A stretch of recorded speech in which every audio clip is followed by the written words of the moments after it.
Em algum momento da sua vida você já deve ter falado: tal pessoa corre rápido porque tem talento. Tal pessoa corre rápido porque tem a canela fina. Tal pessoa corre rápido porque é magro. Tal pessoa corre rápido porque tem tempo para treinar. Tal pessoa corre rápido porque tem a perna longa. E diversas justificativas, talvez você já tenha falado, talvez você já tenha escutado, talvez você já tenha visto outras pessoas falarem essas frases na tentativa de justificar os resultados de outra pessoa. Porque quando a gente coloca que as outras pessoas têm talento, a gente acaba tirando a nossa responsabilidade pelos nossos resultados. E neste vídeo eu quero trazer uma reflexão sobre talento e esforço, o que realmente importa para você adquirir mais resultados na corrida para que você alcance os seus resultados. Então, o primeiro ponto que a gente tem que definir, seguindo a psicóloga Angela Duckworth, deste livro aqui, ó, Garra, ela define o talento como a rapidez com que habilidades de uma pessoa aumentam quando ela se esforça. Ou seja, talento é a capacidade da habilidade da pessoa melhorar conforme ela se esforça. Então, sim, esta pessoa vai melhorar mais rápido se ela tiver talento, mas ela ainda precisa se esforçar. E eu quero que você grave isso porque a gente vai voltar neste ponto, tá? Primeiro nós vamos estar falando sobre talento na primeira parte desse vídeo e depois nós vamos falar sobre o esforço e quanto cada uma dessas coisas importam para você melhorar. Antes de a gente se aprofundar no talento, eu quero dizer que eu sou o Nestor, treinador e atleta amador de corrida de rua. Caso tu ainda não seja inscrito no canal, deixa a tua inscrição, deixa o like também e se tiver disponível a opção, hype esse vídeo, que dá para hypar os vídeos que aparecem para mais pessoas. Então, se tu puder, pode hypar o vídeo aí que tu vai ajudar. Beleza. Eu quero te dizer que o que acontece a todo momento em nossas vidas e ainda mais através das redes sociais. A gente é exposto a histórias e personalidades de pessoas extremamente talentosas. E o que acontece? A gente ama essas histórias. Histórias de pessoas talentosas nos deixam muito felizes. Então todo mundo quer acompanhar o GOAT, o melhor de cada esporte. Todo mundo quer acompanhar o Kipchoge, que putz, ele é o cara da corrida. Todo mundo queria acompanhar o Bolt na época, porque ele era o cara da corrida. Todo mundo quer acompanhar ou queria acompanhar o Messi, o Cristiano Ronaldo. E sempre teve essa disputa também entre o Messi e o Cristiano Ronaldo. Quem é ligado um pouco mais em futebol sabe que não, o Messi sempre foi visto como o cara talentoso. E o Cristiano Ronaldo é o esforço puro, talento puro. Só que os dois caras são muito talentosos e os dois caras treinam muito também. Só que foi associado uma imagem de cada um deles. Foi associado uma imagem para cada. Na corrida a gente tem inúmeros outros exemplos. Se pegar basquete, tem Kobe Bryant, o próprio Michael Jordan, sempre foram pessoas que a gente gosta de acompanhar. E por que isso? Porque a gente tem um viés do talento escondido. Embora a gente fale que goste de acompanhar pessoas que se esforçam para atingir os resultados, e até certo nível isso é interessante, isso é verdade, nós queremos mesmo é ver essas pessoas que estão no topo, essas pessoas geniais, essas pessoas que são fora da curva, aquele corredor aí da tua cidade que tu vê que ele ganha todas as provas. Essa pessoa que é mais legal de acompanhar e que você quer. Talvez, internamente, quando eu falei isso, tu vai falar, não, Nestor, tu tá errado, eu gosto de acompanhar quem tem outra evolução. Mas se tu fizer uma reflexão um pouco mais profunda, tu vai perceber que a gente tá querendo sempre acompanhar aquele topo lá da pirâmide, aquela pessoa que está lá em cima. Por quê? Porque este talento nos deixa melhor. A gente tem esse viés. Por que, que a gente gosta tanto dessas pessoas talentosas? Porque quando a pessoa tem esta genialidade, esse talento inato, isso tira o nosso senso de controle e acaba jogando para algo externo. Por quê? Se essa pessoa é muito talentosa, ela só consegue atingir esses resultados porque ela é muito talentosa. Então eu não preciso me cobrar para ter resultados ou de não ter atingido determinado nível, porque ela é assim. Porque ela é talentosa, ela é diferente. E percebam como isso acaba levando a gente para uma ideia de que as coisas acontecem naturalmente para as pessoas, que não é preciso esforço, ou que se eu nascer de determinado jeito, ou de nascer determinado de outro, é somente nessas condições que eu vou conseguir atingir os meus resultados. E para isso eu trouxe uma reflexão muito legal do livro do Friedrich Nietzsche, né? Que é Humano Demasiado Humano, que tu vai entender um pouco mais sobre esta questão do culto à genialidade e como a gente muitas vezes se isenta disso. Olha só o que ele fala.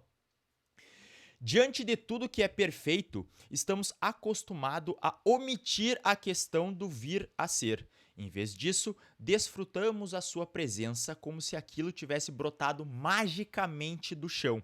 É assim que nossa vaidade, o nosso amor próprio, favorece o culto ao gênio. Pois só quando é pensado como algo distante de nós, um miraculum, o gênio não fere. Chamar alguém de divino significa dizer: aqui não precisamos competir. Mitologizar o talento inato nos livra de responsabilidades.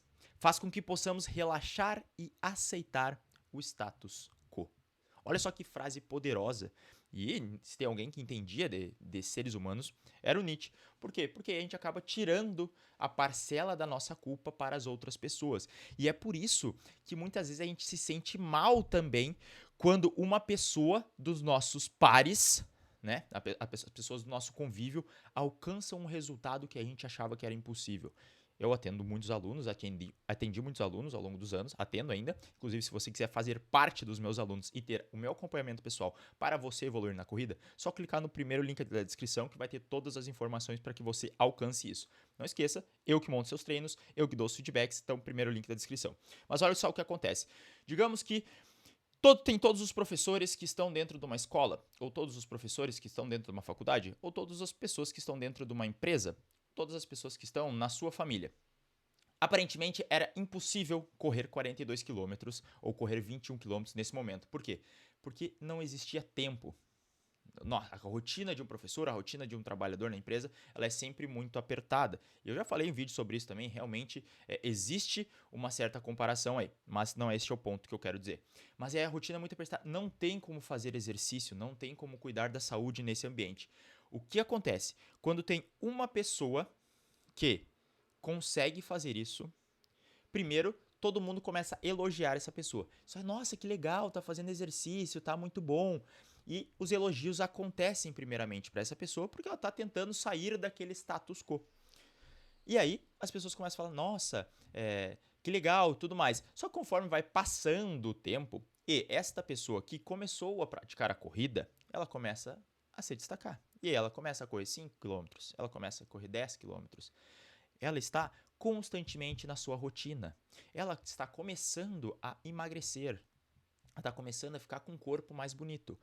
Imediatamente, o que as outras pessoas em volta falam vão começar a vir aquelas frases. Nossa, eu acho que tu tá se esforçando demais, hein? Isso aí não é muito... Tu não tá muito bitolado com essa questão de alimentação e treino? Isso aí vai te fazer mal, hein? Engraçado que é sempre assim, ó. Nossa, correr muito vai te fazer mal. Ninguém nunca fala. Nossa, tá comendo muito doce, isso aí vai te fazer mal. Nossa, tu tá trabalhando demais, isso aí vai te fazer mal. Nossa, tu tá dormindo só 4 horas de sono, isso aí vai te fazer mal. Não, sempre falam que o exercício tá demais ou quando a pessoa começa a cuidar os hábitos da alimentação. E por quê? Porque essa pessoa, que até então era uma pessoa comum, começa a fazer as coisas. E aí não é que esta pessoa começa a fazer as coisas só, é que todas as outras passam a não fazer estas coisas. Vou te dar um exemplo mais claro. Se todo mundo pesa 70 quilos, tá? Digamos assim, todas as pessoas do teu convívio social pesam 70 quilos. E você começou a cuidar mais da sua alimentação. Começou a se cuidar. E aí tu emagreceu 2 quilos. Pô, legal. Só que não somente tu emagreceu 2 quilos. As outras pessoas em volta engordaram 2 quilos. Porque tu tá mais magro, então todas as outras pessoas passam automaticamente a ficarem mais gordas.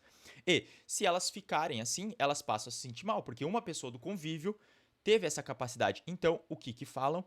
Começam a atribuir a genialidade, um talento ou uma habilidade nata. Ah, não, mas é que tu sempre foi magra, né? Tentando desmerecer aquele esforço que tu teve para conseguir. Não, mas é que tua genética é boa. Genética é o mais simples, né? Não, é que tua genética é boa.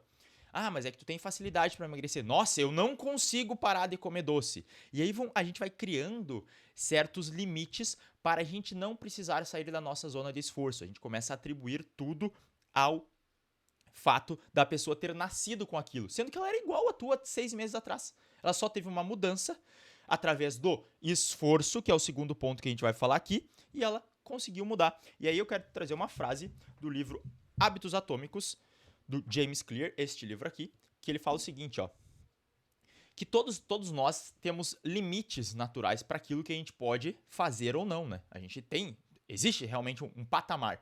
Só que, abre aspas, né, para a citação do livro. O fato de você ter um limite natural para qualquer habilidade específica não tem nada a ver com o fato de ter atingido ou não o limite de suas capacidades. As pessoas ficam tão presas no fato de que têm limites que raramente exercem o esforço necessário para se aproximar deles. Então é claro que nós temos um limite. Todos nós temos um limite até onde o nosso corpo vai chegar. E esse limite depende do quão novo tu começou na habilidade, o quanto tempo tu tem para praticar, o quanto teu corpo realmente suporta aquela atividade. Só que o fato da gente ter esse limite não nos tira o poder, a ideia de que a gente precisa se esforçar para atingir aquele limite. Se a gente treinar, a gente não sabe qual é o limite. Ninguém sabe qual é o nosso limite. Inclusive, uma frase famosa do Eliud Kipchoge é: o ser humano não tem limites. Ele justamente fala, tem um livro aqui, este livro aqui, ó, que ele narra um pouco as façanhas do Eliud Kipchoge em busca da correr a maratona sub 2 horas, e ele diz que o principal desafio da maratona sub 2 horas era mental, que ele precisava crer na cabeça dele que era possível correr a maratona sub 2 horas, e ele correu antes do corpo dele, porque ele realmente não sabia o fato. Só que muitas vezes esse limite está na nossa cabeça, porque a gente coloca que não, determinadas coisas só são possíveis para aquele tipo de pessoa, e a gente se isenta da realidade. Lembra da frase do Nietzsche? Então, a gente se sente melhor quando tem pessoas muito excelentes, pessoas muito talentosas, porque a gente tira o peso do nosso próprio esforço e delega para esse talento natural. E aí a gente entra no esforço aqui. Qual é a importância do esforço? E o que importa mais realmente para atingir bons resultados? E o que são bons resultados? Pode ser que para você, bons resultados sejam pegar pódio numa prova, pode pegar pódio de categoria, pegar pódio geral, competir numa ultramaratona de 100 km, só fazer a sua corrida, seu 21, seu 42 pela primeira vez. Então, a gente não sabe o que é o talento, o que você quer atingir com a corrida, tá? Mas todos nós temos uma capacidade e temos um esforço para atingir essa capacidade. E aí a gente entra em duas equações que são essenciais, e elas são do livro, me perdi aqui nos livros, do livro Garra, da Angela Duckworth, que ela fala o seguinte, ó, até vou mudar minha tela aqui, ó. Tem duas equações. Quando a gente está querendo começar uma atividade, a gente precisa ter o nosso talento inicial nesta atividade. Mas não era pra... Aqui. Ter o nosso talento inicial nessa atividade. Isso aqui é a nossa predisposição para fazer algo. Então, talvez se você for mais magro, realmente você vai ter um pouco mais de facilidade para correr. Se você já tiver feito exercício na infância, você vai ter mais facilidade. Se você já ter um trabalho de fortalecimento, você vai ter mais facilidade. Se você já treina mais tempo, tem experiência com outros esportes, vai ser mais fácil. Mas enfim, esse aqui é a sua base, a sua genética, enfim, tudo que está envolvido. Mas para você atingir um nível de habilidade, e aqui a gente está falando da habilidade corrida, você vai precisar se esforçar. Por quê? Se você só tiver talento, mas não tiver o esforço, esse seu nível de habilidade vai ser baixo, né? Se eu tenho talento, mas eu não me esforço para explorar este meu talento natural, o meu nível de habilidade vai ser baixo. E até tem algumas modalidades que acaba que esse talento natural ele fica mais evidente. Por exemplo, um talento para força, um talento para velocidade acaba sendo um pouco mais exagerado, porque tem gente que tem um talento muito maior e aí acaba superando quem tem um esforço até alto, principalmente em corridas de 100 metros. Mas quando falamos em corridas de fundo, em corridas de resistência, que é o tema aqui deste canal, dificilmente a pessoa pode ser a mais talentosa do mundo. Se ela não tiver um certo nível de esforço e de treinamento, ela jamais vai superar, mesmo que seja um corredor menos talentoso em nível de habilidade. Por quê? Porque a corrida de longa distância é treino, é tempo sob os pés, é trabalho, é acostumar teus músculos a resistir, é resistência mental. São muitas coisas que o talento inato não dá. Tu pode ter um bom VO2 máximo, pode ser magro, pode ter músculos resistentes, mas se tu não treinar eles, o teu nível de habilidade aqui não vai ser grande, beleza? Então, esse é o primeiro ponto que você precisa saber. Esse é o primeiro passo na equação de melhorar as suas habilidades. É o esforço. Então, sem o esforço, você não consegue aumentar as suas habilidades naturais, os seus talentos naturais. E aí a gente entra na segunda parte da equação, que você já tem um certo nível de habilidade, tá? Então, você se esforçou, potencializou o teu talento natural. e tem essa certa habilidade. Agora, se você quiser aumentar esta habilidade e conseguir ter êxito na sua vida, você vai precisar, olha aqui, ó, mais uma vez ele está aqui, ó, vai precisar novamente de esforço. Porque se tu ficar só nesse nível de habilidade inicial aqui e não se esforçar mais, essa habilidade ela não vai melhorar. Porque tu já extraiu o máximo daquilo que era natural teu, tu se esforçou, tem um nível de habilidade. Agora, se tu quiser elevar essa habilidade, tu vai precisar se esforçar mais para aí sim tu atingir o êxito que está marcando aqui. Então, perceba, o esforço, a dedicação, ela tem um peso duplo na sua vida. Ela tem um peso que ela potencializa as tuas habilidades naturais e através de mais esforço, através da sua dedicação, através da tua disciplina, tu consegue ter êxito naquilo que tu se propõe. E aquilo que eu falo, o que é êxito para ti? Pode ser simplesmente correr um 21 km, pode ser emagrecer, pode ser pegar pódio numa corrida, pode ser pegar pódio geral, enfim, independente daquilo que tu considere êxito, e tem êxitos diferentes para cada um, por exemplo, para um jovem de 20 anos, talvez o maior êxito da vida dele seja ganhar uma prova de corrida, pegar pódio numa prova de corrida. E tá tudo certo, mas talvez você com seus 40, 45 anos, seus 30 e poucos anos, o seu êxito não seja pegar pódio numa prova de corrida, seja simplesmente estar bem consigo mesmo, estar bem com seu corpo para poder cuidar dos seus filhos e da sua família. Pô, são êxitos diferentes.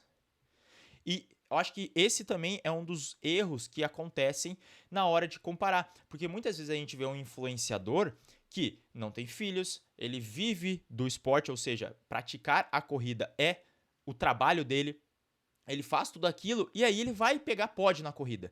E aí você está se comparando com esta pessoa, nem em nível de habilidade, nem em nível de esforço, mas tu quer ter o êxito que essa pessoa tem, só que você tem uma vida completamente diferente. Você tem filhos, você trabalha, você não vive do esporte, a sua dedicação ao esporte, ou seja, o esforço que você emprega no esporte, ele é menor naturalmente porque você tem outras coisas na sua vida. E fazer esta comparação de momentos diferentes da vida pode acabar te levando para um estado não muito legal. Então é importante entender isso, essas diferenças de estado de vida e do talento e do esforço. E saber que o talento e o esforço têm um peso duplo. Na verdade, o esforço tem um peso duplo no seu êxito. Sempre que você se esforçar, você colocar energia daquilo, tu vai ter resultados. E para isso, eu tenho que trazer mais uma frase aqui. Dessa vez é do livro Cabeça de Campeão, que ele fala o seguinte.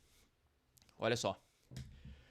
Hoje em dia, abre aspas, hoje em dia não é politicamente correto falar sobre aprender a sofrer, concentrar-se, esperar, disciplina duradoura, repetição, comportamento e assim por diante. No entanto, essas são as leis imutáveis que vale a pena lembrar, as qualidades e os valores que não podem ser ignorados e que levam ao sucesso. Então, sempre quando eu repito aqui em todos os vídeos que o que baixa pace é o treino, que é o treino que vai te levar a um novo nível, parece que eu tô falando um negócio que eu tô errado por falar isso. Porque eu não tô oferecendo uma solução mais fácil. Porque eu tô falando que, olha, se tu se esforçar, se tu dedicar, se tu seguir a planilha certinha de treinamento, tu vai conseguir atingir os teus resultados. Só que parece que eu tô falando um negócio louco. Mas a gente viu aqui, eu mostrei em diversas referências como muitas vezes a gente deixa o esforço de lado no culto ao gênio e a gente acha que o esforço não tem um papel tão importante assim, que é tudo talento. Pra gente se sentir melhor. Quando, na verdade, o que realmente vai fazer com que você se torne melhor na corrida é o treino, é o esforço, é a dedicação. E não somente a dedicação durante uma semana, durante um mês, mas sim a dedicação ao longo do tempo. Tem uma outra frase que eu gosto muito, que é: o esforço consistente vence a intensidade pontual. Então não adianta tu ser 100% durante um mês. Eu prefiro que tu seja 80% durante todo o ano, porque você vai ter mais resultados assim. Beleza? Espero que essa reflexão tenha te ajudado a entender o peso do esforço e do talento na tua corrida. E se eu tenho uma frase que eu quero que você leve para a sua vida é: o que baixa pace é o treino. Se tu mudar pace e treino por qualquer outra coisa que você queira melhorar na sua vida, você vai ver que essa frase ela se aplica para tudo. Um forte abraço e a gente se vê numa próxima. Valeu!